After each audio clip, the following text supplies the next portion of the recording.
नमस्कार दोस्तों, आज हम बात करेंगे एक्सट्रीम फाइल्स की जो यूएस डिपार्टमेंट ऑफ जस्टिस ने जारी किया है।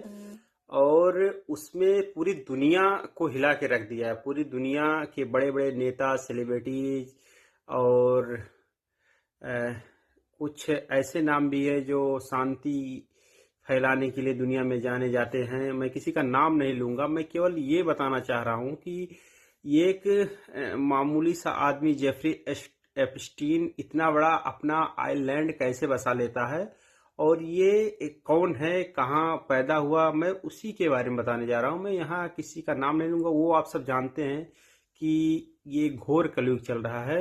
और सब सबके चेहरे के पीछे का चेहरा ये यूएस जस्टिस डिपार्टमेंट ने जेफरी एस्टीन के इस काले फाइल्स कारनामे की वजह से खोल दिया है। तो आइए चलिए बात करते हैं जेफरी एस्टीन की। साल 1953 न्यूयॉर्क के ब्रुकलिन में एक यहूदी बच्चा पैदा हुआ। नाम रखा जेफरी एस्टीन। घर के सामने सड़क और उस पार यहूदी प्रार्थना गृह। गणित में होशियार इस लड़के ने स्कूल में अपनी मेहनत और होशियारी से खूब दाद बटोरी, लेकिन यूनिवर्सिटी में आकर बीच में ही पढ़ाई छोड़ दी और मैनहट्टन के डाल्टन स्कूल में गणित का मास्टर बन गया। बस यहीं से ये लड़का पैसा कमाने के चक्कर में हर वो काम करने लगा जिसका अंतिम मुकाम भड़वागिरी था। औरतों के साथ एप्स्टीन के रिश्ते कभी ईमानदार नहीं रहे। पहले मिस स्वीडन यवा एडरसन के साथ 10 साल का रिश्ता जो 1991 में टूटा। इस बीच एप्स्टाइन ने जहां भी नौकरी की वहां से भगाया गया, लेकिन एप्स्टाइन रिश्ते बनाने में माहिर था।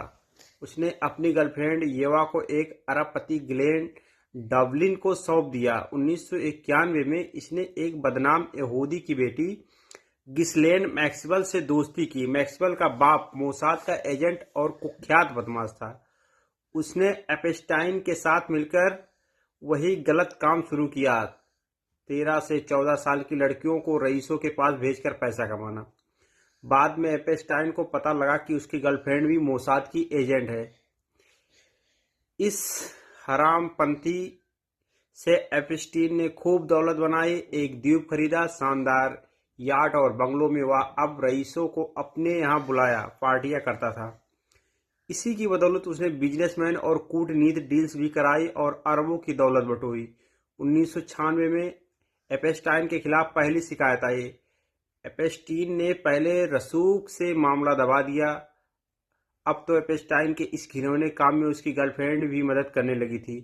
2005 तक एप्स्टाइन ने 250 नाबालिग बच्चियों को शिकार बना लिया था। फिर फ्लोरिडा के पाम बीच पुलिस स्टेशन में 14 साल की एक बालिका ने एप्स्टाइन पर संगीन आरोप लगाए। उसके बाद तो जैसे शिकायतों की बाढ़ आ गई। 2007 में जेफरी एस्टीन को 250 लड़कियों को यौन शोषण के मामले में सजा हुई। तब तक दुनिया की नामी हस्तियां उसके तंबू में घुस चुकी थी। फिलहाल उसके कुकर्मों का मवाद दुनिया भर में बह रहा है, और आप देख रहे हैं कि ऐसे ऐसे नाम सामने आ रहे हैं इस फाइल की, जिनके बारे में सुनकर हम विश्वास भी नहीं कर सकते, कल्पना भी नहीं कर सकते।